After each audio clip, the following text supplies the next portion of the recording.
Before event will start, I'll actually give you a brief introduction. Okay, so who we are, what we are doing, and what is everything is about. Uh, so basically, I represent the Georgian Business Council, which is established under Dubai Chamber. And the necessity of this council actually appeared because many Georgian businesses and Georgians are starting to come to UAE. And what we found out is that there is a lack of knowledge about Georgia, about Georgian culture, about us as Georgians, as a people. So the main idea was to create an institution, which is the Georgian Business Council, to first of all to promote Georgians and help to connect Georgian businesses with the UAE businesses and UAE economy to the Georgian economy. And actually, it really went well. For example, our Prime Minister was here last week. There is a huge investment, more than $4 billion in Georgia, which is happening through MR. So many things are happening. So and we understand that we are moving in the high level, big company places, but we also want to actually connect in the middle and SMEs and in this area because and on the people level as well. So at the same time, I have a university in Georgia, so we have around 10,000 students, and we also established a training center over here. And with the combination of these two, we said that why not to show to the people, not only who we are, but what we are thinking, what we are feeling. And we think that the series that we actually planned and we initiated yesterday, by the way, we had a wonderful event in Abu Dhabi School of Management yesterday. So why not talk about different topics which is relevant not only for Georgia, but for UAE, for Germany, for US, for China, for everything. And to bring really a good thought leaders who mostly will be Georgians or not, but at the same time to do it in the atmosphere and the environment which is Georgian. And that's why there was a decision to bring, first of all, Andro here, Andro Dgebuadze, and I'll speak about him a little bit. And to make this event, I don't call it a restaurant, it's a Georgian Cultural Center. So this is the only place in UAE which is owned by Georgians, and actually really gives you the feeling of Georgia when you come over here. I'm pretty sure when you came over here, you think that you're at home. And even the plates, the forks, knives, those are the things that you meet in every Georgian family when you go in there. So that's why we actually said, why not to do it in the environment which is homey, which actually shows the Georgian culture, at the same time to give an opportunity to try us. Try the Georgian cuisine. So I think that this is the best place where you can understand who we are, because you will listen to our thought leader, you will be seated in a Georgian environment, and you will be exposed to the Georgian cuisine at the end. So that's briefly about this. Now about Andro. Andro is, I think, one of the persons who do not know his own vibe. He is the person, and I told it yesterday, I said it yesterday in the meeting that he's the person who can see in three ways simultaneously.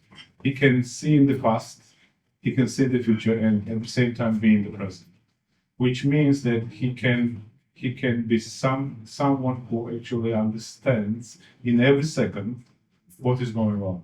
To compare it, when I don't know whether you like or not football, there is a person who really is skillful, plays well, but there is a Messi.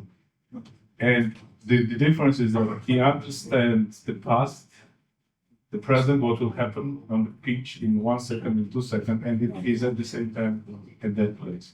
And Andro is that kind of person, but in a different field, which is he is related to the management, but he started from the management, but then he moved to the philosophy, and then he connected all these two things together. And I'm pretty sure that the lectures that he would actually, not the lecture, the conversation that he would have today will really be different. It will not be from this textbooks. It will be a thousand synthesis of many things, and I hope that it will make you to think about it and think how you can implement it in your companies or how you can consult it with other companies. Andro, now magic is, you have to start magic. Thank you so much. It's hard to talk anything after such a introduction. Thanks for all the warm words. Just a small disclaimer. I am not the guy who's gonna teach you now something today. I'm not the guy who's gonna preach you now something. Actually, my background is that 26 years old before, in year 2000, I was a student. I went to France. I was studying on the MBA, and there were so many business stuff which was falling down on my head. But from my childhood, I used to be falling in love in philosophy. And I said, oh, hang on a second, the philosophy and the business mindset is not really coincide to each other.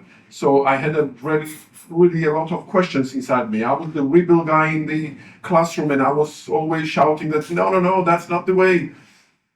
And then I thought to myself, I need to dive much more deeper, both in the business theories, in the philosophy, and somehow I need to combine this. Otherwise, I could just like explode, because that was a deep question for me personally. So when I get back to Georgia, I went to Caucasus University. That was his university, and I decided that in order to learn something, you have to teach. That's the best way, because when the students are asking you and they are bugging you and they are tough, then you really learn. So that was torturing myself. It's a position which I was throwing myself into this kind of situation. And then I said, okay, here is the business theory, but now let's really talk openly. And then I was pushing some philosophical things. Well, I call it philosophy, but it's really it's an attempt to understand things deeply. And eventually, after years, I came out with some frameworks, which probably I could say that this is my personal vision, or this is something which is different from the textbooks, and it kind of worked to spread the word or explain to somebody. Nowadays in Georgia, I think even the taxi drivers recognize me, because there are so many videos of me explaining here and there everything, and it's a challenge for me to come here. Buba was always telling me that, you have to come to UAE, not only by transit when you go to India, because I very often fly to India. I even bring some tourists there and explaining. I'm falling in love in Indian philosophy, definitely, and this is one of my hobby, which actually I do with my passion. I could compete with any Indian who loves more India, me or them. Yes. Last. You will win. Actually, many years ago, my father used to work in Nagpur. I was explaining today, and when I was a kid, my room was full with the sandal elephants, and I was thinking that everybody lives the same way. But then I understood it's different. And I still remember my father bought some books, really nice books, and he said that, this book, as a special guy gave me as a present, and when you grow up, then you read. And I was lazy to read all the books, because I was just like a small boy. And one day I pulled this book, and I was happy, because this book was full with commentaries, but there were the Holy Scripture, which was like a small text. And since I was lazy to read the whole book, I was only reading the original text. And I found such a wisdom there. I was falling in love, and I was reading more and more. But today, now I could combine all these visions with the Western or Eastern, and then go back to down to the earth, to the business theories. And I could say that, hang on a second, let's look at the things with a different eye. And probably the topic with which what I want to introduce today is something which I call is a infinite topic, or immortal topic, and that's a topic of motivation. After 100 years, you go to anywhere, and people will still talk about the motivation, because it's a question how to push or pull the energy out of people, so that you you gain more and you profit more. But there is so many things with the motivation, not only this profit-oriented mindset that I want you to make like more energy. It's a much deeper topic.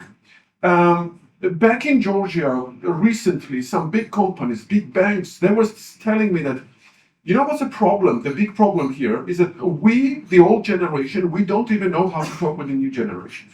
Because the new generation guys, what motivates them? It's a big question mark. Because in previous times, that was very easy. You say to the youngster that if you don't behave well, we will kick you out. Now you tell this sentence to the youngsters and say, okay, I go by myself. And before he pushes the elevator, he goes down, he calls around and he has a new job. So these old sorts of motivation, when you were using the fear to direct the interest of especially the youngsters, simply doesn't work. And then definitely in your mind comes this good old school, the Maslow's hierarchy of the needs, that we have a survival, we have the stability in the middle, we have a need of being loved or to love or being popular, and then esteem that you have to be exceptional, right? But then you understand that, hang on a second, the life goes on and people get rich, people move on upper and upper level. So you cannot really manage people by only with this simplistic fear, okay? And what you're gonna do, and what is on the top? And on the top you have, well, as per Abraham Maslow, you have something which he was calling the self. And that's the enigmatic area when we step in. Because the lower 4 stages is something which is called the extrinsic motivators, which means that something in the world should happen so that you are happy.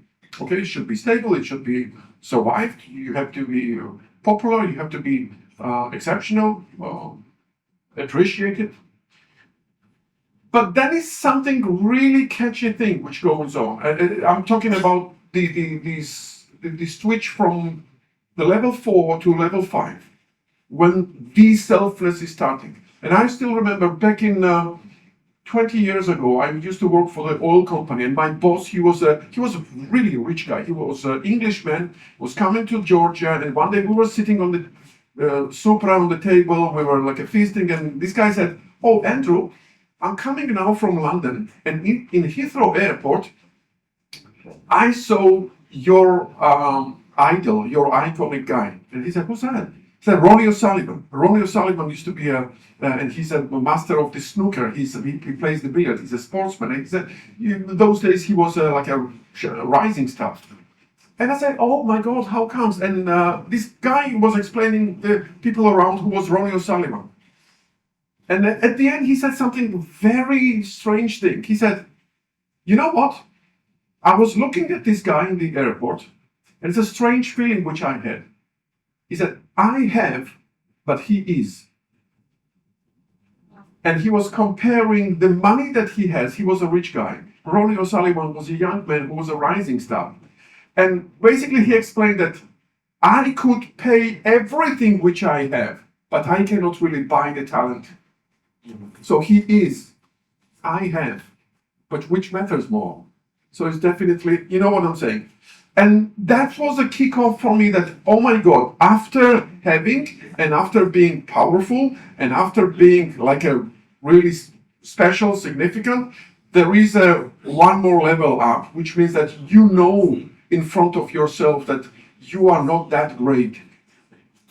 And there is a self-actualization and there is a self-realization, or the selfness, which is the value, and not only the value. And when you reach this level 5, you can actually be ready to pay anything what you have and swap it somehow into the talents. Because you understand that there is a huge significant difference between I have and I am. There's a philosophical difference. When I teach or taught my students, and when I explain, you understand that, you know, they are too young to understand these things. Because they are striving, they want to be exceptional, they want to generate money, they want to drive the nice cars, you know, to get the nice suits, whatever. But at the end of the day, you know that you will achieve all these, but keep in mind there is a one more level about this. And this level is that who you really are, not what you have. Okay? The other thing is that later on I read and I get acquainted with the very influential guy, the guy who actually changed me a lot. His name is Joseph Campbell. I don't know if you know this guy. He used to be a student of Carl Jung, and Jung was the psychologist. He was a big name. He was the father of the psychoanalysis. And one day, Joseph Campbell says to Carl Jung that when you observe the humans and when you study the dream state of a man, the consciousness, I studied the mythology, I studied the tales, I studied the culture of countries and the nations all around the world. And strangely, I find that whatever I could pick up out of the tales is very close to whatever you pick up when you study the dream state of a man. Because the mythology describes so much close things than people who are dreaming. And he continued this observation. So one day he came up with this idea, and it's called Hero's Journey. And if you're not familiar with Hero's Journey, you definitely have to check, because the strange thing is that once you understand that Joseph Campbell was introducing one story, which he calls a meta story, story of the stories, then you understand that we all are participating in that story. And this story is unique by its structure, but it touches everybody. I can even joke about it, and I can say that after Joseph Campbell, I cannot really watch any movie, because I know what will happen. Because all the movies are actually following the pattern of this. And then later I found out that all the story writers and the scenarists, they are actually studying Campbell's approaches. So I can briefly explain what it means. And this probably will be something which I could explain, something which is not a textbook. And then I could bring back to the management theory.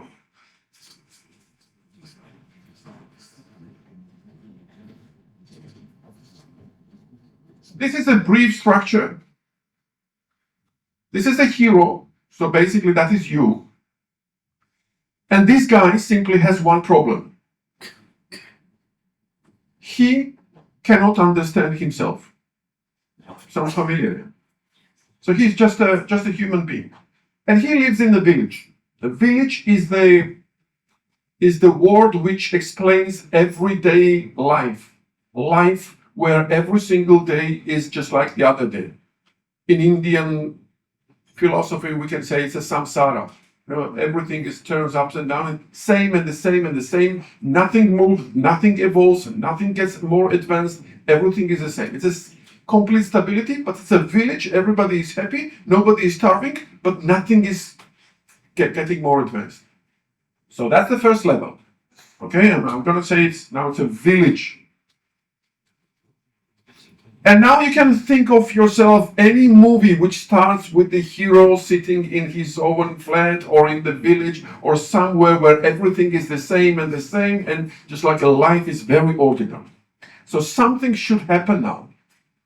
And this something is, as per Joseph Campbell, is called call of action. Okay, the call of action means that it reminds me of one Georgian movie where there was a guy and the friend is coming, and the friend says that, "Oh my God, how come? Where are you?" And he said, "I am now a pilot, and I'm flying the international flights. And we were studying together in the school, and I also became a pilot, but I fly only from village to the village." So he understands that the scale and the scope of what to become is a huge difference. So this guy understands that he has a talent inside, but which is undiscovered, which is unrealized. So that's a call of action that you can also do that. If your friend did that, come on, wake up now. You can also do it. So it's something which doesn't makes this guy to sleep that night. It's a huge kind of motivation. It's a kickoff. On the other side, there was the stewardess, the waiter in the sky, the lady, and she was so pretty. And she said, "What's your name?" And my friend, they swapped in names, and then he understood that in his village there is no way he could meet such a pretty girl, no way. So it's a push that he needs to go to the big aviation, go to fly to the international flights, but for that he needs to go to the Moscow and take the exams.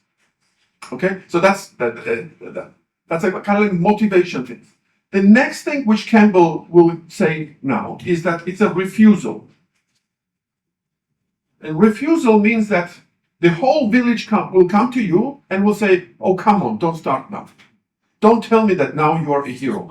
Don't tell me that now you want to go and fly high. Come on, look at yourself, look in the mirror, and you are just an ordinary guy. And just stay here. And by the way, whatever you're supposed to do, you can't even do that because you are so stupid." So it's a pressure which the village puts on you, and nobody trusts that you are special. Because for the village, and especially for your family, for your mother and father, you are just a kid. And you will be always a kid. Okay? I joked that back in Georgia, even the taxi driver recognizes me, but there was one person who will never recognize me. That was my mother. For my mother, I was always a kid. And no matter how much philosophy I took, it doesn't matter.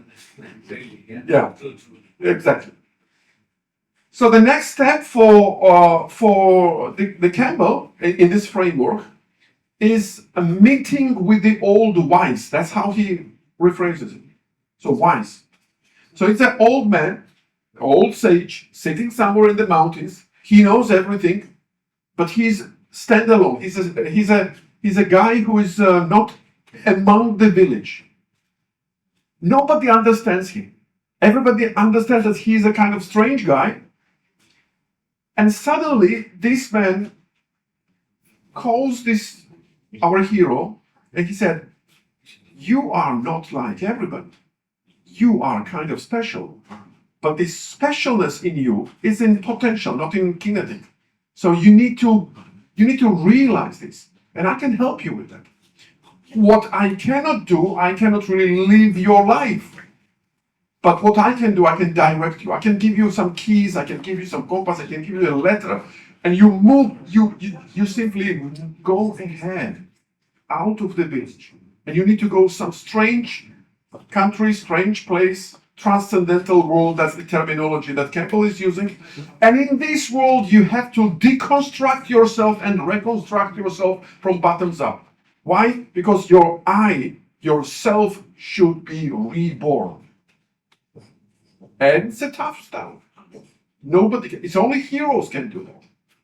But I somehow see that you can be a really nice candidate of becoming a hero. So that's a kind of, from one side, motivational, from another side, it's a very big cautious, right? And the step number 5 is crossing the threshold. So the question is that now, will hero decide to move on, or he will stay in the village? And many people don't really even dare to step out. But if the hero does this, the next step is that he ends up with transcendental world. So he ends up with a land where nothing is similar, nothing works, he gets used, nothing is the same.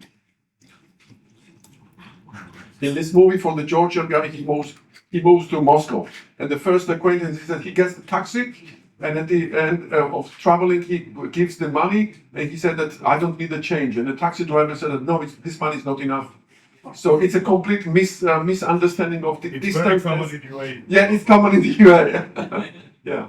So it means that you need to deconstruct and reconstruct yourself.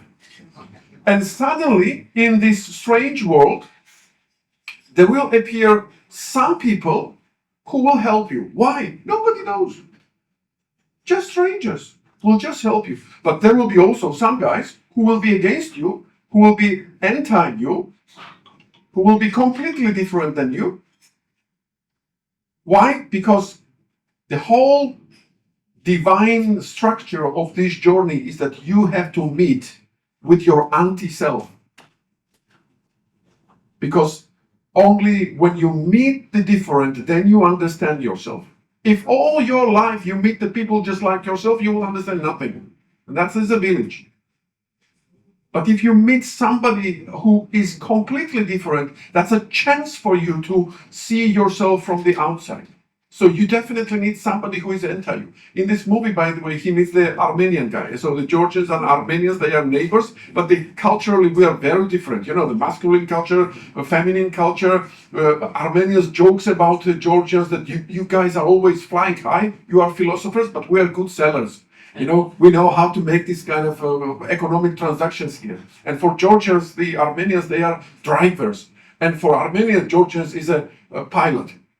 You know, it's a symbolic kind of mixture. So they actually meet each other in the hotel. They live together in the Soviet Union. There was too many people in one hotel, so basically two strangers could go into the one room. They could actually share. So that was the case. So now these guys are starting sharing.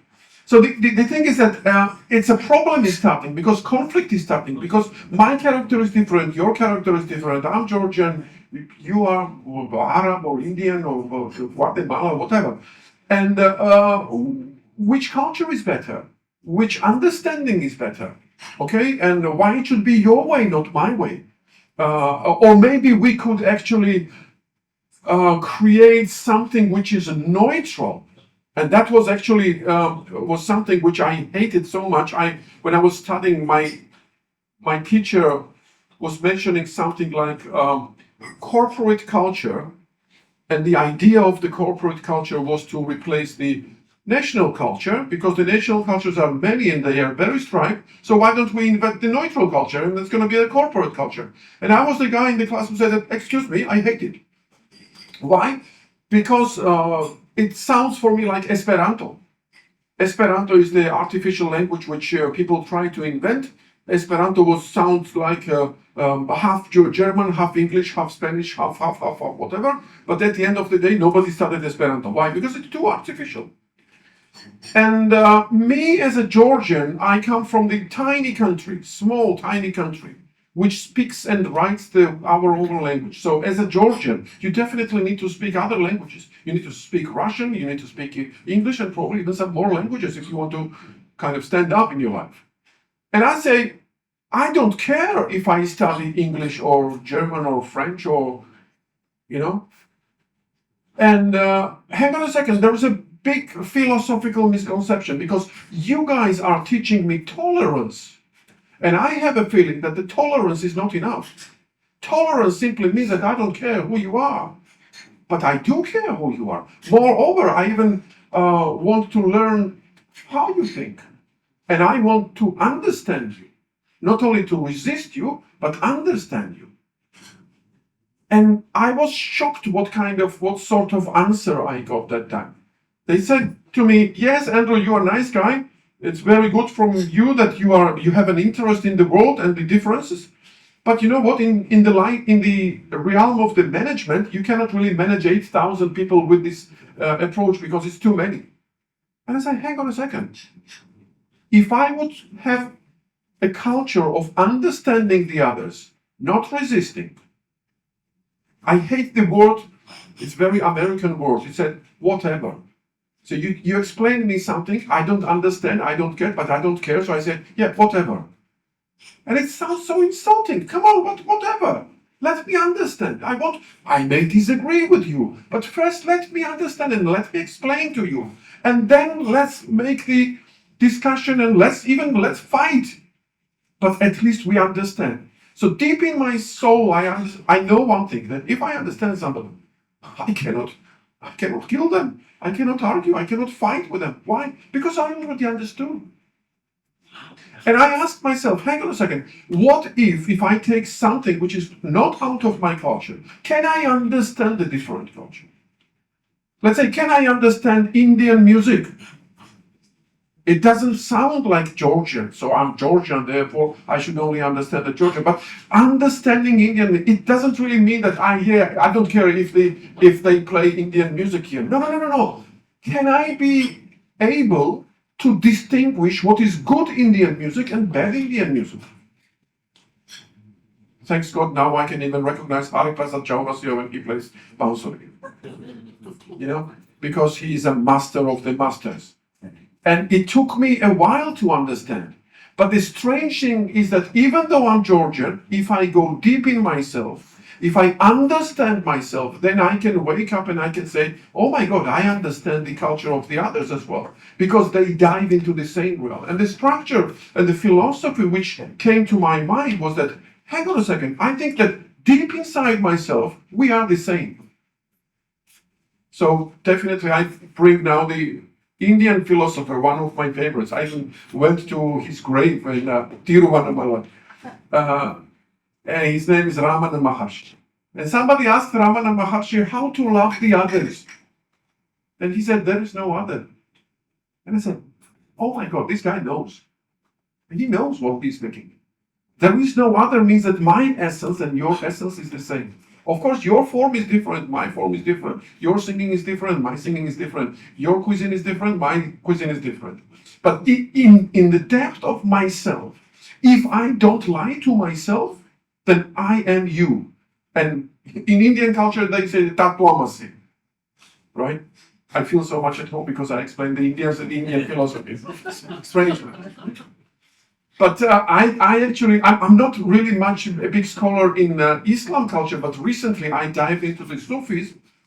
My God, my jaw was dropping. You read the Jalaluddin Rumi here, and you understand that this guy knows. Oh my God, he knows. There was a showing off with Buba yesterday. There was a favorite phrase I even learned in Farsi. He said, Inakte Ram Zager Bedani Harchiske Darjastane Ani, which means that if you are searching for the truth in your life, know that whatever you are seeking, that is you. Wow, it's a shivering here. Yeah, it's shivering.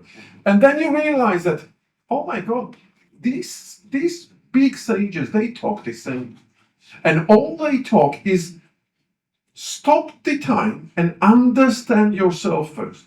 And it's the same as Abraham Maslow, it's the same as Joseph Campbell here, and all the same as Christ, who said that, what is God? And he said that I am God. And people thought, oh yeah, you are God, and then let's pray for you. No, he said that I amness is the God. When you are what you really are, when you don't lie to yourself, when you throw away everything which is stick to you out of your culture, your behavior from the external world, but hang on a second, who you really are, beyond your name and your culture and your surnames and that essence. Oh boy, that can be the same. And this is the fascinating. I stopped myself and I said, if that is true, if this vision is true, then all the books should be rewritten. And even the motivation should be rewritten. Then I come to the vision that it's not that I have to strive for money, for power, for success, for recognition. No, first of all, I need to become myself. And I may have some talents I don't even recognize, which I have. So maybe I should take time to really be open to myself and then rediscover myself. And in this process, if you are my boss, you pay me money to do some jobs, oh my God, I love you then. Because yesterday I hated you because you were kind of like pressing me to do something, job description, KPIs, bonuses, whatever, and there was a conjunction between your freedom, my freedom. And I was too egoistic, you were egoistic. But now I realize that, hang on a second, beyond this ego kind of mindset, I need to rediscover myself. And I can find it even in this company. Or speaking in some more spiritual way, is there any place where there is no God? And I said, no, God is everywhere. And if it is everywhere, so the God is also in this company.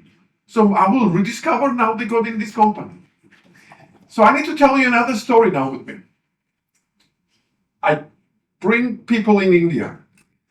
And one day we are in Khajuraho. It's my favorite place on the world. Khajuraho is in the hotel, the guy was playing Bansuri and on the lobby. So I went down, and I'm a Georgian guy. I was showing off, and I said, "Oh my God, I love so much." Yeah, I even bought a Bansuri for myself. I even had a 12 because each key I have the Bansuri I play. And the guy said that, "Do you play every day?" And I said, "Yes, I play every day." "Do you play only the beginnings or the whole composition?"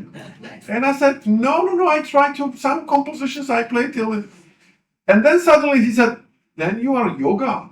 I said, "How come I'm yoga? I have a belly." And he said that, no. Yoga doesn't mean that you have to be fitted well in with your belly. No, yoga means that what you think, what you feel, and what you do is the same. And I said, "Hang on a second now. What did you say? Repeat." And he said, "What you do, what you feel, and what you know is the same. So you are one, and you are not sum of the parts. No, you are oneness." And that reminded me my discussion with my old friend. When I studied in France, and I had a roommate, and this guy was German guy. And he was quality auditor. So now you can imagine what happens in one room where is the Georgian guy and the German quality auditor. It's a 180 degrees of the cultural misunderstanding. And the guy said, "Tell me, what are your values?" So I was talking like a poetry and stuff and philosophy. He said, "Okay, let me bring to you my Bible." And he brought me ISO 9001. Quality Management Handbook. I said, "This is my Bible, because it's written here what is good and what is bad, because it defines what is quality." And I said, "Okay, but what is quality then?" And he said, chapter number 1, quality is when you do what you know and you know what you do. It's a definition of the quality as per ISO 9001. Maybe some of you are familiar with it. So he said, as an auditor, I go to the companies, I say, "Give me the blueprint, what you're going to do, and I will check if you do really that. And if you comply, ISO 9000 certification is yours." Especially if you grow from the year to the year. And my Georgian answer, which is the same as Indian answer, was that, "Where are the feelings then?" And he said, "Andro, in Germany, don't talk about feelings, it's unprofessional." I said, "How come? This is not like how my mother was growing me up. My mother said, no, you have to bring your heart. Whatever you do, put your heart there."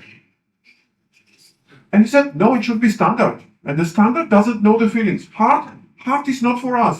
We are precise. In Germany, arbeiten." And I said, "Oh my God, that's this fundamental difference what you are talking about." And to myself, I said something like this: "Okay, whatever you do, make sure 6 things are okay. That you really know what you do. The second is when you do only the thing which you really know.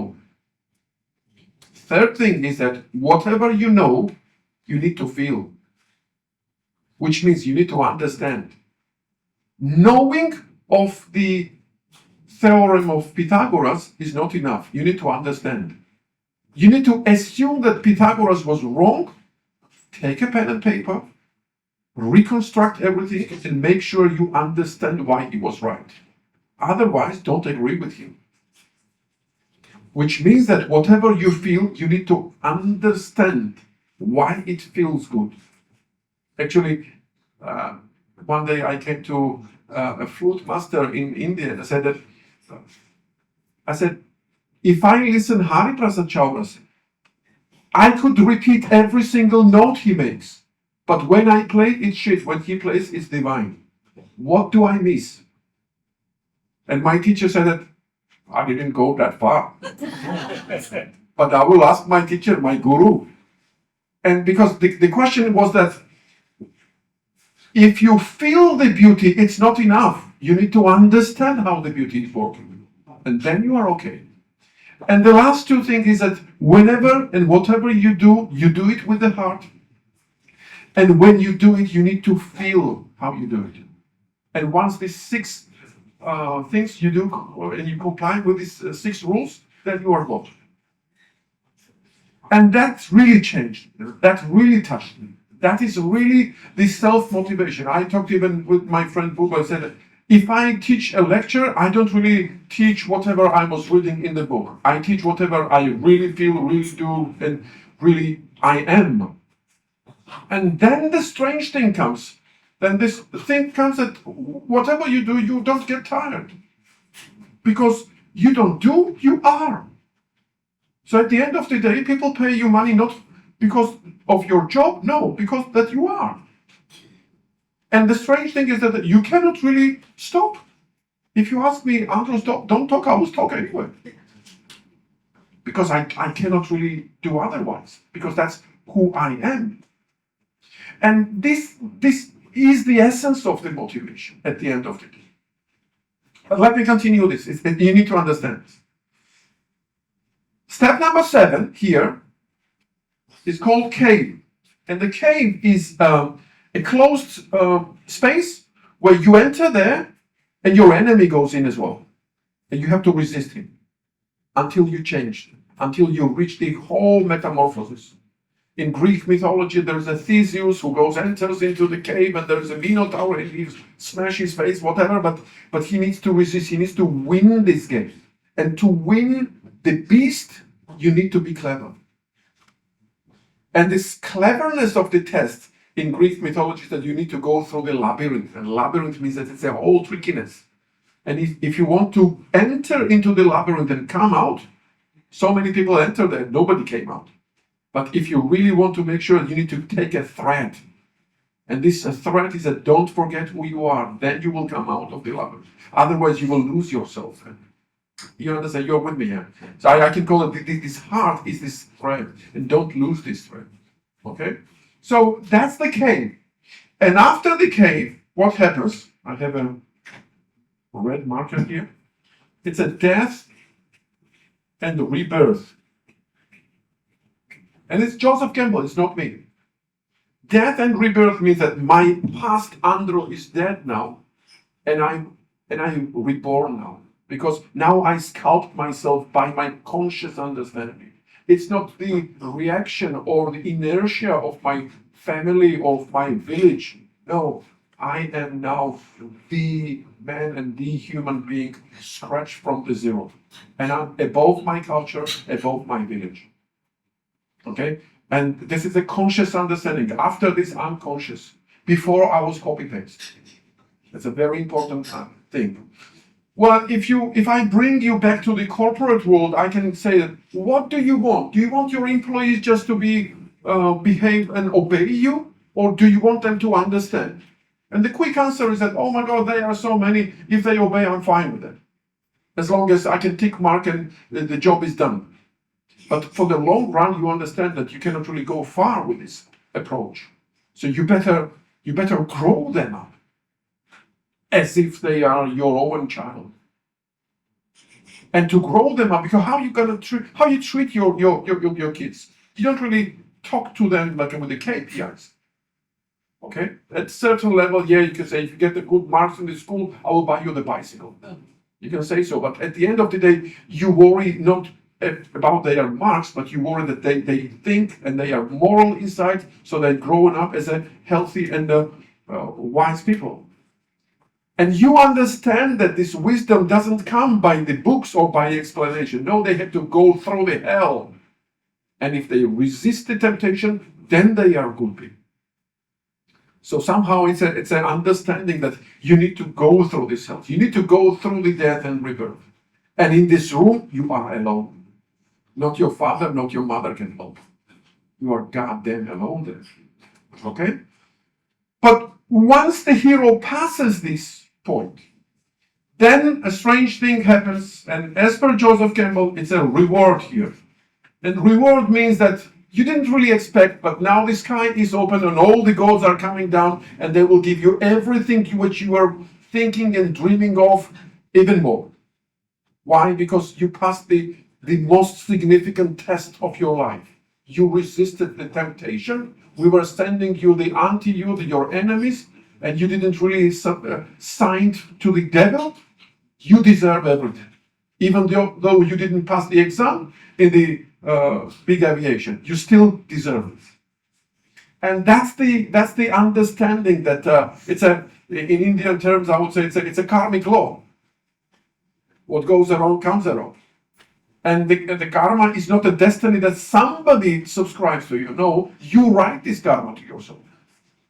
And if you did something wrong, oh boy, it will come back to you. Okay. So the thing is that once you understand this, then you don't need a policeman outside world. You have a policeman inside.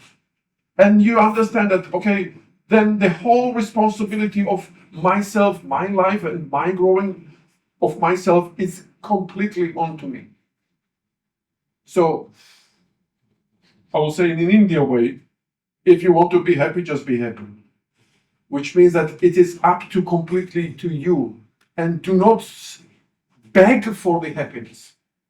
Nobody's job is to give you and deliver to you the happiness. Happiness is your problem, and it is your internal state, first of all, and then the rest. But once you are in comfort with your inner self, then the reward happens by itself. And this is the very internal belief that you believe that if I am right inside myself, the universe will detect it and will see it. And that's a very beautiful thing. Strange thing is that I talk to the different cultures and they all agree that that's exactly how we feel. Some people say, oh, you are Hindu. Some people say that it's a complete Islam what you are explaining. And some people say that's a basis of the Christianity. I say, I don't know. All I'm talking about is know thyself, know yourself. Okay? And to me that is the very common sense or common science or conscience or consciousness that we have in common.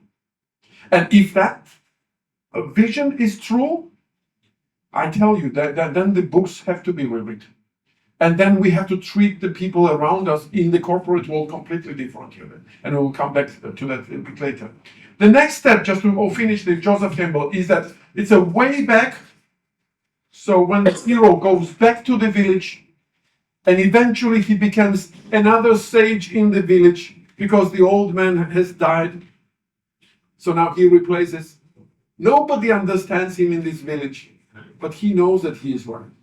And the only thing what he can do is detect another hero in the village and then somehow support him. Because you preliminarily know that even though you understand yourself and the world, nobody will understand you. That's the trickiness. So it's not about the power. It's not about the money. It's a path of the sacrifice which you preliminarily know which path you are standing. Okay? So then there is a resurrection, which means that it's when you change kind of your form and you become your inner self, at the very end is a return with elixir. And elixir in Greek mythology is a liquid which brings life. You pour this elixir to the dead and he becomes alive, or you pour this, somebody drinks the elixir and he becomes immortal, never dies. And if you ask philosophically, what does it mean? This immortality, what does it mean to turn dead into alive? My understanding is that the knowledge is dead, but understanding is alive.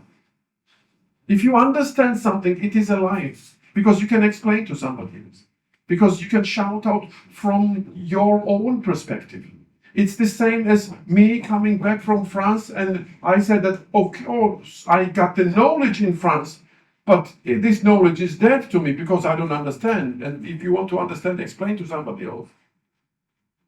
And then you really understand. You're starting to understand, because it's a very intimate moment when you turn to yourself and you realize who you really are. So these steps, to me, is a long path towards yourself. And it takes a life. In Indian culture, it takes many lives. Because if one life is not enough, you will eventually come back. I don't care if that's many or one. All I know is that my next challenge in life is to understand myself more. And if in this process, whatever I do as a job helps me, then I'm going to use even my company for that. So basically, every single time I go to my company to work, in the morning and in the evening, I have to be a better person in the evening. Not because of my boss, not because of the economy, not because of the co-workers. No, it's only because I decided to grow. And once you understand this, you are on the 5th stage of the Maslow pyramid, because you are supporting and growing yourself by yourself. And you don't need the world. You are self-motivated, truly self-motivated.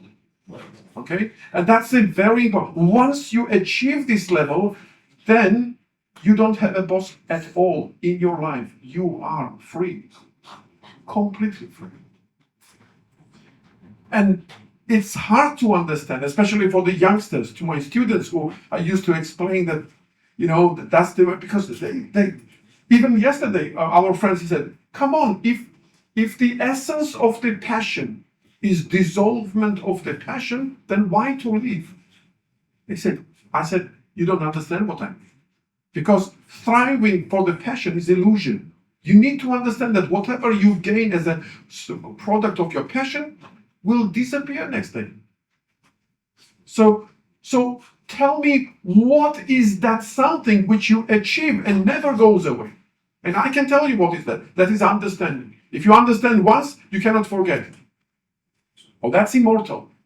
So don't compare now passion with cognition. It's uncomparable. And if the life gives you temptation to pay a passion to gain the understanding, go ahead, sign this contract. This is very important. Okay? So this is something which comes to my mind, but I need to simplify. I need to show you one more framework, if I may, briefly, shortly.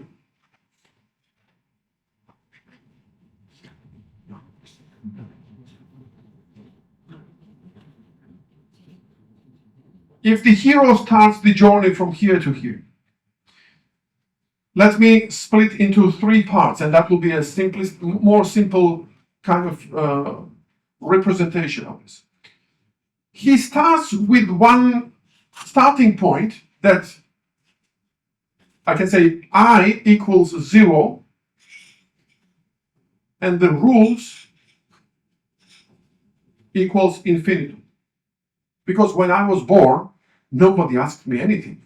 My mother, my granny, my father came to me. They were feeding me. There was a time when to sleep, when to wake up, when to eat. And where was my freedom and my choice? Nowhere. I was nobody. Even the name they gave to me. Oops. Hello. I think the microphone. Hello. I think you unplugged something.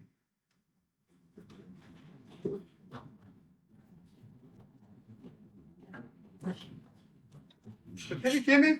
Oh, yeah, it's better. Thank you.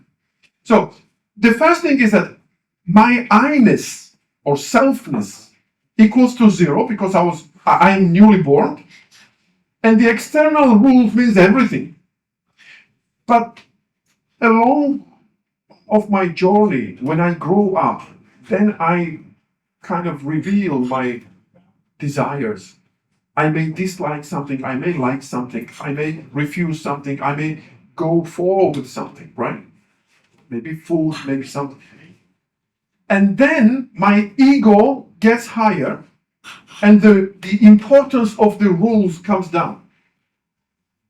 But in this first stage, rules are more than I. Because I'm okay. Now in corporate life, you have an employees, newcomers, interns, and you say, sit down, do this, do that. I don't care what you think, follow the rules. And they do, okay. And the better you follow the rules, then you will deserve something. But one day, eventually, they will come to the point when they will dare to step outside of the rule. Why? Because their I becomes more than the rule. So in this stage, I is more than rules. So I become like a rebel. I become like the Protestant. I dislike everything. I want to do it my way, not your way. Because who are you? I'm more clever. Okay? And here all the trouble and the clash of egos are starting. But in the big picture, this stage is more advanced stage than this one. This is the pure obedience. You didn't really dare to come out of the village yet. But now you dared. And of course, you break the laws and the rules. Right here, you become even a criminal. Criminal in terms of that you go outside of the rules. And you do something based on your egoistic perspective, not from the external rules. And then there is a meeting with the external world, and the physics will smash your face. And you may end up in the hospital, in the graveyard, or you may end up in prison. And then aha moment should happen there. And then you have to realize that, oh my God, I was wrong. Why? Because I refused the rule, but now I understand that the universe has the rule. And I better understand these rules. I was against the rules given by my father because I wanted to grow up. But now my father is dead, and I am in front of the universe, and lo and behold, the universe has a rule, the law. It's a universal law. And the moment I understand that my wishes and my willingness is nothing against the universal law, I start to study the universal law and understand it. And once I understand, then the next level is coming when my I and the rules are the same, because I understand them. And once I understand, I agree with them. The only question which I have in this structure is that, what do you want from your employees? You want them to live here? Because once your employees are here, you can actually conduct them well. You can dictate them well. You can rule them. And it's easy to manage them. But they will never grow up. You want them to be here? Of course, everybody wants. Everybody wants the sage. Because these people, they are not egoistic at all. They are giving and they are explaining to the others. But it's so hard to get there. It's only few people are here.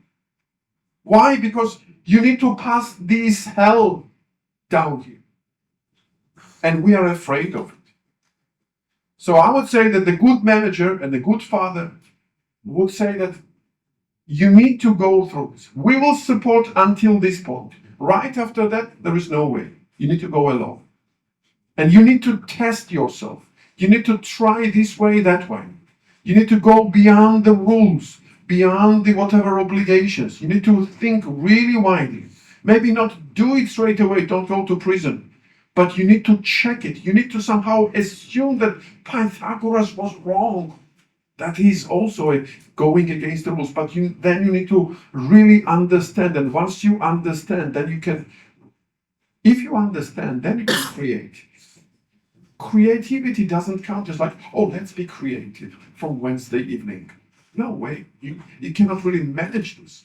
But creativity comes automatically once you understand the laws of the universe, because immediately you will want to reconstruct whatever is given because you understood something. So at the end of the day, what I'm promoting, and this is something which I do back in Georgia, I go to the companies and I talk this philosophy. Actually, it becomes so popular that the companies call me just to make the philosophical club inside the companies. They understood that only talking about such a deep questions makes it like a social glue for them, because there is no internal misunderstanding, because they become like a friend. It's a culture of understanding. I scouted out a vision that why don't we make a rule like this, that nobody leaves the room until you make me understand yourself and until you listen to me to understand me. I don't want you to follow my rules. It's a 16th century philosophy. I want you to understand me. Because once you understand me, then you will take this job and I don't even need to delegate you. You will be replacing me in the very good manner because you will put your energy in that. I don't need to motivate. I don't even need to pay you extra money. No, because you're gonna be my supporter from the heart. Why? Because you understood me. So basically, my vision is that people misunderstand. We get used to this very Henry Ford approach that the humans are resources and they have to obey the rules, and you are human resource number 337, and all you have to do is just to follow the rules and regulations. And we forget the humanness of this moment, that once you understand, and I include your inner understanding, and I care about it, and I spend time even with you, and I want you to really internally be with me, then in the longer run, it gives me tremendously much bigger impact and reward and return, rather than keeping you as only just a soldier who doesn't care what me as a company is striving for. So that's very important for me to deliver this message. I truly, from my wholeheartedly, believe in this kind of structure. The only thing you may ask, and you'll be right to catch me on something like this. Yes, Andrew, whatever you tell, it sounds good, it's very nice, it's very idealistic even. But practically, we have hundreds of people in our company. How are you going to make now all these people to believe and to behave and to think in one single way? How are you going to implement this culture solidly in such a big company? And my final message was that, back to the Sufism, I was reading something and it caught my ear, because in Georgian language, we have a funny saying. If we want to say somebody that God damn with you, that's why don't you die now? One of the phrase, especially in the villages, in a funny way, is that let your sinsila be cutted. And I never understood what this sinsila was. In Arabic or in Farsi, they call it silsila, and the silsila, yeah? And the silsila is that who is your guru, who is your mullah, and who is the mullah's mullah, and the mullah's mullah should be Muhammad. If this lineage is cut somewhere, it means that you lost the connection to the truth. And I say, oh my God, this guy knows very important lesson that we don't learn. That it is very important to have a connection with the source of the truth. Of course, Muhammad was in 7th century, whatever, but your mullah or your teacher or your guru or your friend who can actually deliver these values to you, and the connection with him is very important, super important. And I understood that all my life I was lecturing, and I was lecturing just right now. In front of me there were a bunch of the people, and I'm sure that the bunch of the people listens to me. Next day you ask them what Andrew was talking about, everybody forgets. Because the structure looks like this. So it's a one-to-many. This is what I do all my life. But then I understand that if it comes to the corporate culture, corporate life, and the values which you really want to implement in the company, that's not the paradigm you have to follow. But you better choose something like this. You start friendship with two guys, and you cultivate the values. You talk and you discuss and you read and you watch the nice movies, and then you discuss, and it's a must. It's one of the part of your job. With two guys, and you discuss always. But these people have to do the same with two other guys. And all you have to control is that when you explain to them, make sure that they can explain equally well to the others. Once they continue this lineage, for you, it's no need to control outside the scope. So basically, you control only 6 people. With 6 people, you talk about philosophy, but the rest, they will take it. You only control that your student explains to his student well. That's it. And then it's an exponential growth. And then you will find out that the 600 people are thinking and valuing the same things. And you understand that in their eyes, truly, there is a sparkle that when they come to the company, they don't come to the company for money or for salary. They come to grow up, and that will be a kickoff and a new life into the self-realization and self-actualization. I not only envision this, but I know that I do it, and probably that was something which changed my life. And it is equally pleasurable when you see that somebody else's life is changed by this. So that was the message with which I came here.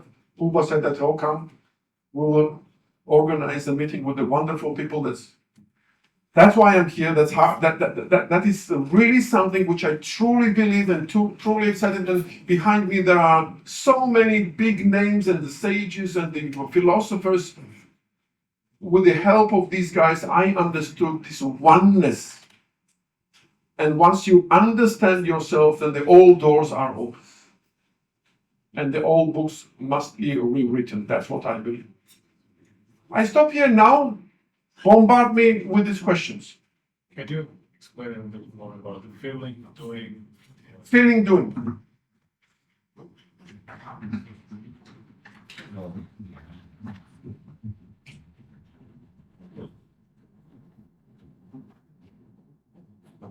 I know, I feel, I do. It's a very beautiful connection between these. First of all, I need to say, I don't care how you start. You may start with knowing, you may start with feeling, you may start with doing. Sportsmen, they usually start with doing. Musicians, painters, artists, they start with feeling. Scientists, they start with knowing. But if you are following the culture and the desire to understand, you will end up here soon. Maybe not soon, but it will take time, but that's how it is. But think of you, I mean, I used to play tennis, and serving in tennis means a lot. If you can serve well, then you have a great advantage. Now, how long does it take to learn how to serve? Years. And you are serving it. And I had a tutor and she said, Andrew, you know what? There is no other way. You serve 200 times, then you know. Because whatever I say doesn't matter. You need to feel it.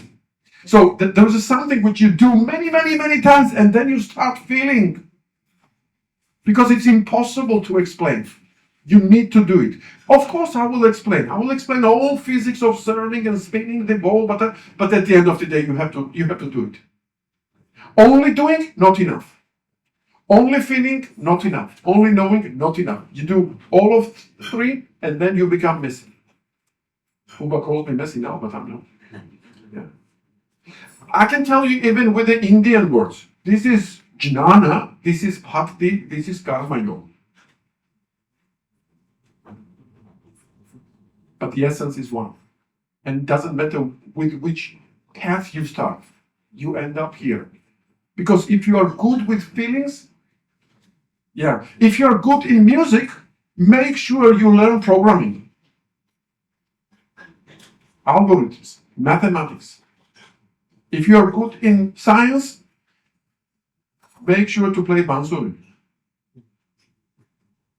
Because it will discover the whole new nature. And don't tell me that, I'm a scientist and I hate art. I had a really good teacher. He said, best music is mathematics, and best mathematics is music. And I said, oh damn, that's so true. That is so true. Yeah. How to motivate? So how to build the motivation system? How to build the motivation system? You can start with your why. Why you do whatever you do. You can share it to the others, and you can say to yourself, what is your next step to achieve? Not only in terms of achievement, but to be and to become. And the next thing which I would wish to do to myself is that find the mentor by yourself. Example, in my company, I could say, I really wish I could manage time better. Me, Andrew, I'm worse in time management. And if I catch that you understand the timing better, I could come to you and say, would you please give me some lectures once a week for 1 month? 4 lectures. That's all I'm asking you. So basically, by that, I'm building this silsila structure. That you, in this respect, you become my teacher. Even yesterday, we talked about lecturing and stuff. You were explaining me that, I'm a structured guy. And I like when the things are structured well, because then I can manage, and it's easy. And I can confess, I'm so bad with structuring. With me, go ahead and follow and just float. This is my world. Why? Internally, I'm a musician. But he is a structured guy. So I could go there and say, Buba, you know what? This is exactly what I need next in my life. Why don't you teach me? So it's a recognition that the others know something which you don't know, and you recognize and you ask them to teach. And you make this binding, and definitely this binding creates this appreciation of each other. Because if once in a life you took 4 hours for me in a week, so 4 times you were sitting down with me, you were explaining something which I was asking you, there is no way I would appreciate you so much the next time I see you, my hello will be differently. Because I will put it with my heart, because I really appreciate it. And if you need something in life, I will be right next to you, because I want to somehow return this, because I feel this spiritual credit. So basically all I'm saying is that we need to involve, and we need to recognize, we need to learn from each other. And by the way, financially, that doesn't cost anything. Recognition that I can learn something from you. And why don't you dedicate 1 hour per week to me? It's a fantastic start with it. And it costs nothing. And it's all appreciation. The managers with whom I explained this, they said that, oh, where were we before? Why didn't we start it yet before? We didn't see that in our company, here is the guy, he wants to explain, here is the guy, he wants to learn. Why don't they sit down? How much we should pay for that? Nothing? Then we are stupid. We are stupid and we don't do this. And it's not only a knowledge transfer, it's a team building. It's a value a unification. And if you don't see that, you lose so much. And strangely, that doesn't cost anything. It only simply costs that you need to see this, and once you see this structure, you cannot unsee this. Yeah. Why change very difficult? And is that a way that we can, the method that you have? Changes are difficult because if I think that I am my body and I am what I am, don't change me. I'm perfect. This is the ego. Okay? And this ego doesn't want me to change, because ego thinks that he is perfect as per definition.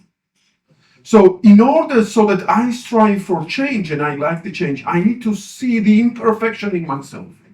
That is a great question. If you are the answer number 2 is that if I am in the company, you are the boss, and you do not explain me the essence of change, I will resist. I will resist just because I don't know. I don't trust you. Change means that I need to do something which I not get used to that. Why? So resistance is the least resistance thing. It's the easiest thing to do. But if you explain this to me, if you make me understand why you do that, and if I see my part in the future vision of yours, then I will say, I'm with you. Let's do it. Come on. So basically, this also goes to whatever I was explaining. You need to create the culture of understanding first, and culture of explaining. And then you will really realize that the change is a fun and not a torture. Could I ask the question related to what she's asking? Some people, they're scared of change. I can see the fear in the company. Even I would be scared if I don't trust you. And if you want me to be trustworthy to you, you need to explain your plans. And you know what? You need to be honest. Because if I catch you that you are dishonest, then I don't trust you anyways. But if you are honest but make mistakes, that's still okay. Who is among us who doesn't make mistakes? So trust is not about success. Trust is about openness. The problem is different. The problem is that the management, usually in 90% of the cases, they don't want to be open because they are by themselves afraid to be open. Why? Because they want to manage, and manage means that I dictate, you do. So I don't want to be open. Who are you for me to be open to you? So you need to be a sage by yourself to decide that openness is the best strategy. And sometimes, just adding to that, managers themselves don't have the clarity, and leaders themselves, when they're figuring it out, that's when change management breaks down, because they haven't figured it out. And there's that almost anticipation, where employees are waiting. There's uncertainty. There's and leaders don't have the answers. But acknowledging that we don't have the answer, but we're understanding, helps. Definitely, I'm so much with you. Yeah. Let me openly say something. You are very delicate with your wording, and I can be more rough. Not all the managers are sages by themselves and wise people by themselves, because they may have a cleaner in the office who is wiser internally by the understanding, by the internal culture, and they can be well, I'm afraid to be careful with them. They can be shallow. Let's put this way. Shallow means that they don't go deeper. They are shallow means that in their vision, the management is all about pressing the others and squeezing the blood out of them. And that's the old school. It's not only old school, it's an ancient, outdated vision. And today's world, this is the ending which brings us to the beginning, because I began with that. In today's world, that's not the language you talk with the youngsters. Squeezing the blood out of them, come on, it's not the era we are living in. Okay, I can tell you even more. Tomorrow we will wake up in the reality we don't even recognize ourselves, because the AI, because of all the robotics, because the question will be that who needs me? If the intelligence gets so smart and so cheap, then who the hell needs me? And then you understand that I am nobody. And the only way which I can do something which artificial intelligence cannot do is understanding. Knowledge is a lost game. Because with the knowledge, artificial intelligence will smash your face up and down 24 hours a day. There's no way to win, even chess, even Go. No way. But there is one thing which Spotify will never be able to do. Spotify will never sit down and listen to its own music to enjoy. Because Spotify cannot understand. Spotify has no feelings. Spotify knows the feelings of 7 billion people. Spotify can generate artificial intelligently music you will like, and you will pay money for that. But Spotify by itself cannot feel. But you know who can do that? You.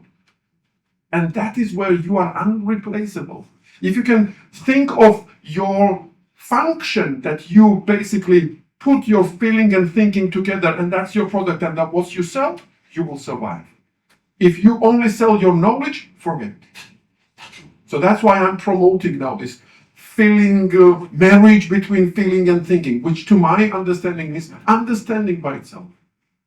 Because when I used to be a student or in the school, in the mathematics, they explained to me derivatives. Never understood what was derivatives. But I knew how to calculate derivatives. X cubed, whatever, 3x squared. Why? Because it comes through here, and you reduce the power, and that's it. I passed the exam. Never understood what was the derivative. After 10 years, I understood the derivative. Because somebody explained to me that the speed and acceleration is the derivative function of each other. I said, oh my God, I understand. And that was the first time I felt what I knew. And right after that, you cannot kill me. Because I am the only guy in the room who understands derivatives. And if you want some special guy with understand, that's me. Why? Because I went through the hell. And I came out alive. You know, that's the structure which I'm explaining. And the young guys, it's such a big temptation. Even my friend Buba, yesterday he had exams, and the whole class was in the Abu Dhabi School of Management. They were writing some case study, you know, whatever. And he was checking was that what is the percentages that your answer complies with the AI and goes this plagiarism test. Yeah, it's okay, 3%, okay, done. And the young guys don't understand that it's so easy to cheat and to appear as clever while still being stupid inside. It's so easy that even if it works, that's not to survive. Yeah. And in order to change this, you first need to answer the question, why do you live? To succeed, to make money, to be powerful, to be popular, or just to be real self? And that's all about the selfness. Or just like in India, they say this is the Atma, and Atman is the Brahman, which means that the real self is the one who created the world. Can I take the liberty to ask you, did you discover your real self? If yes, did you go through the same hero's journey? Oh, that's a If tough question. If yes, when it was a refusal, was it external only or internal? If it was internal, how did you manage that? Oh my God, you are tough. You are definitely tough. But I'm somehow prepared for this question. I can tell you something, and it's very important to understand. Of course, you may ask yourself where I am on this journey. Am I here? No, I'm clever. I go to the wonderful people I'm lecturing here. I have the temptation to think that I'm somewhere there. But here is how you have to treat it. Even me, I am not the one single creature which on this path is somewhere here, here, and there. I can tell you straight away. There are so many things I am here. Let's say, me as the cook, I am nobody. If you bring me down to kitchen and tell me, Andrew, just cook it, all I know is how to cook the macaroni, nothing more. And if you press me to really cook something, I will go to the YouTube and I will find some tutorials and I will repeat everything copy-pastely so that I could cook something. So basically, in cooking, I am here. If you talk to me about music, yeah, I used to play many years of music I love. I was growing up in the family where my mother used to be a musician, so music for me is something. I'm not a professional musician, but I dare to make some rule bending and my kind of peculiar things in music. So I dare to do something, but when I go on the big stage, recently I went with Bansuri, with the symphonic orchestra, and the conductor, and I said, oh my God, now why don't I die now? Because 60 people are watching you and 60 professionals are listening to you. You understand you are nobody, but you're still there. So with the music, I'm here. Now, if you talk to me about philosophy, definitely there are something which I explain as a theory of the others, just like Joseph Campbell, just like Abraham. But there are so many things I discovered by myself, and I'm standing very strongly on that. And that's where I am here. So basically, if you ask me, Andrew, where are you? My answer is that I'm here, I'm there. But that's not really an important question where I am. The question is that wherever I am here, I move anyway. This is my goal to the life. that I move and I want in everything to be complete and to succeed and to become professional. Not only professional from the standpoint of the success and gaining money. No, I want to be complete to myself in the room where it's only me and me. So taking this further, so you have a company, you have, let's say, 100 employees, and they have different functions. So you have to understand which one is the Yes. base, and then define the. Yes, that's a good question. I forgot to stress it. And here's a tricky part. Because in the company where you have, let's say, 100 people, just to round up, what sort of people are these 100 people? And that your people will be like this. You will have small amount of people which are very advanced, really wise people, really sweetest people. They are eager to explain. They are eager to teach you. If they do something, it's so professional. It's so good. It's a perfection. If you don't have in the company such people, your company would not exist. So you definitely have. Maybe just a few, but they are. Here you have the second class of people. These are the Maslow fourth stage people.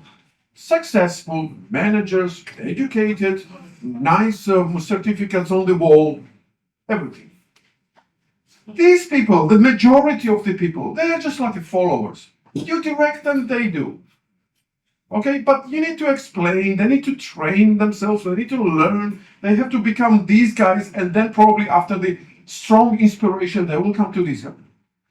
Of course, you will have the guys like a -1. Who are these guys? These guys are people, they come to the office, but better if they don't come. Because once they come, it's a problem starts. And it's always a problem that, when you come, then come to 9 o'clock, leave at 5 o'clock, tomorrow don't come, And these people, the least people, you simply have to kick off. You are not ashram, you are not masjid, mandir, you have to kick them out. Why? Because they are troublemakers. They're criminals. You don't need them. But here is the tricky part. The tricky part is that when you talk to these guys, you cannot motivate them because they are self-motivated. You cannot do anything. The only thing you can do is appreciate them and bring them into Georgian Supra and drink some tea or whatever and say that, let's appreciate. All we want is to appreciate you, that you are special people for us. And in this town, if we consider somebody as at your level, we will invite them so that you feel that you are in the club of special people. That's the only thing you can do to them. Not even money, not even power. They are above the money and power. With these people, you can inspire them. You can watch the inspirational movies, inspirational something. You can travel around even. With these people, you talk about trainings. With these people, you talk about the discipline. You come at 9 o'clock, you leave at 5. Or come at 10 and go at 6 o'clock. Why? Because you don't behave well. But do not make the mistake and do not talk to these people in this manner as if they are sages. No, they will spit in your soul. They don't really appreciate what you do. And don't talk to these people in the manner that you can come at 9 o'clock, leave at 6 o'clock. No, they are wise guys. Wherever they are, they think of you and of the company and of the business because they cannot do otherwise. So you need to appreciate them. And don't talk to them in a manner of discipline. It's unpolite. This is something which most managers think that that's strange because we think that we have to treat everybody equally. And I say, no. Because these people, by their inner development, they are not equal. So you need to be adequately, not equally, but adequately, based on their understanding. Which is very hard. It's not easy. It's very hard. It means that I need to confess that you are such a wise person to me, but you behave badly. So you come at 9 o'clock. You can come whenever you want. Yeah, but I would do that. I would openly do that. And I will explain why I think that you don't deserve and you deserve. So that everybody knows what values I don't promote. understand. And understands, definitely. not only knows but understands. Correct. But the right way to have different types of timings or freedom. Different. The right way to give two people have different types of freedom for the Well, the freedom is okay. When it comes to freedom, I can talk the other way. no, at the end both are from one company, right? Yes. One is white first, have different first, but again one company was platform. And giving different types, do you think it's a right way to give? Yes. I would say it's a right way to give. Because you say that it's a one company, Yeah. but in this one company, we can have two people, regardless their status or their job description or chart. Let's say two cleaners. One cleaner we have, when she cleans, she cannot clean without heart. Because she cleans and it's like you need to see how she cleans. It's a joy to look at how she is doing this. She is doing as if it is her own. Another person comes and she cleans, okay, and she leaves. And we confess here that for us it matters if you do it with heart or without heart. But that comes under performance. That's why we have KPI performance wise. Here's a one tricky thing. If in the KPI you can indicate the heart, then you can call it KPI. I don't care. But usually KPI is something which they call it, if you cannot measure it, you cannot manage it. So the KPI only includes the measurable things. Heart stands out of the measurable things. Some companies are creative enough to incorporate this emotional or feeling stuff inside the KPIs. And I would say that's it. Okay? But basically what I'm saying is that this scale, this histogram scale, is a different scale than the corporate chart. So to be boss doesn't mean that he is advanced by his stage. No, you can be boss, but a cleaner can be sage. So once we introduce the second dimension, then we can appreciate people based on the second dimension. You call it KPIs? I don't care. I don't mind. It can be KPI. Why not? But it's not classical KPIs in terms of the ability to measure it with the performance. How many units you sold, how many contracts you signed, how many, you understand, right? So basically we talk about cleaning, but with and without heart. There is one speaker, Simon Sinek, it's a very big name. Yeah, you know probably. And Simon Sinek once said that we went into the nice hotel, it's a Four Seasons, it's a really high class hotel, and there was a guy and he was serving, oh my God, he was so good with serving. And I asked, what your boss says to you so that you serve us so well? He said, my boss, every single day, he's asking me, how are the things? But he means it. Now you tell me how you put in the KPIs, he means it. If you could, then I would say, yeah, God bless your KPIs. But usually that's not the standard approach the company does. Any other question? One more question and then the Supra is ready. What, maybe the top two books you would recommend on philosophy for somebody who's curious to learn more? Definitely check Joseph Campbell, Hero's Journey, and you will be thanking me wholeheartedly, because Joseph Campbell is not only a guy who deeply understands things, but he used to be a fantastic speaker. And by the way, he died not really long time ago, and YouTube has fantastic interviews with him. You will have a total pleasure of listening to this guy. It's such a pleasure. And definitely, I would recommend some classical philosophers like Plato. I can dive into India and starting from Adi Shankaracharya and my favorite Ramana Maharshi and Sri Aurobindo and all these guys. They are sitting in my heart because all they talk about this unified vision. For Sri Aurobindo, that was the integral yoga. For Ramana Maharshi, that was this only one question: Everything is one question. Understand who you are. Ask yourself, who am I? There's even fantastic book of Ramana Maharshi. It's called Who Am I? It's a fantastic book. If you are in Islam culture, definitely Jalaluddin Rumi and all these Ibn Arabi and fantastic guys. I mean, you can cry. You can sit down and cry.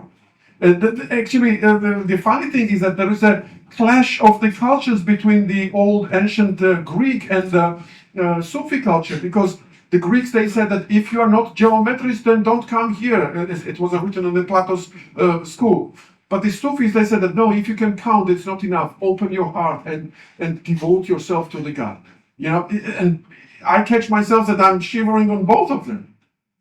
You know, and you need to see the bigger picture to understand that they both talk about the same. Once I was in a philosophical discussion, and the question was that when a man becomes at the very top of this spiritual evolution, will he become God or not? Or he still stays a man? In Indian philosophy, you have something like, which is called the Laya Raja, which means that you need to dissolve into the infinity. Come on, if I dissolve, what's the purpose of life? Is dissolvement the end of the road? What's the purpose? So that was the philosophical discussions. In the Western culture, you have no. You go to heaven, you are still you. Dissolvement doesn't happen. You go to the Eastern cultures, dissolvement happens. And it's a clash of these civilizations, you know. But then I understand that whenever you become at the top of your spiritual enlightenment, you understand that you are not Andro, you were always Vishnu. Andro was just another name of Vishnu. Andro was the name of the path so that you understand that you are God. And then I understand that they both are talking the same in the very height of this essence of understanding. But you need to understand. And those who don't understand, they fight. Those who understand, they love each other. Yeah. That's it. Yeah. How to manage a Gen Z involvement? Gen Z? You need to first give them a big purpose. Big why? Big why, definitely. And the biggest why is to become who you really are, which means the goal. But the rest is that now you put your nose and you dig down to the books, because life is not press the button and it pops up. You need to, it costs your sweat and tears to sculpt something and to create something. But you need to understand, and to become a professional, it's not a pressing of the button, it's not a scrolling your iPhone, or it's not a social media liking. It's much more understanding the world. So you need to go through the hell. And this is what they don't understand, because they were born in the era where everything was so comfortable. It's not in their instinct that it costs going through hell to understand something. And it is our task, or your task, to make them understand this. On the other side, they are good people, they are bright people, because they are not really driven by fear. And I wish I could be also just like them. So there is something that we can also learn from them, but we also have to teach them. So they need to understand that in this life, there is a space for both of us. So they have so much. They have patient, right? Yes, it's patient. Yeah. And I think that Gen Z, what lacks most of all, is a patience. In my days, when I have to go to the internet, I had to wait my neighbor so that he hang up the phone.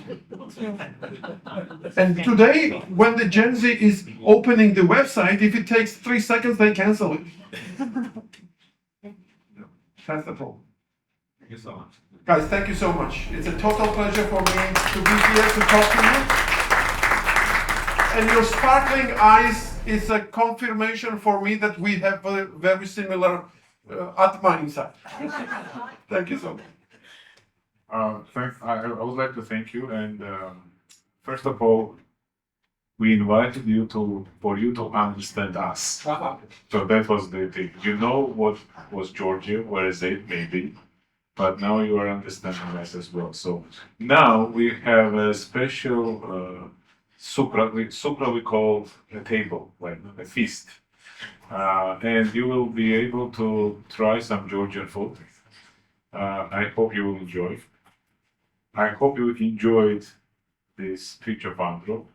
And we had a recording of today's session, and we will send the link to it. And please share your thoughts afterwards.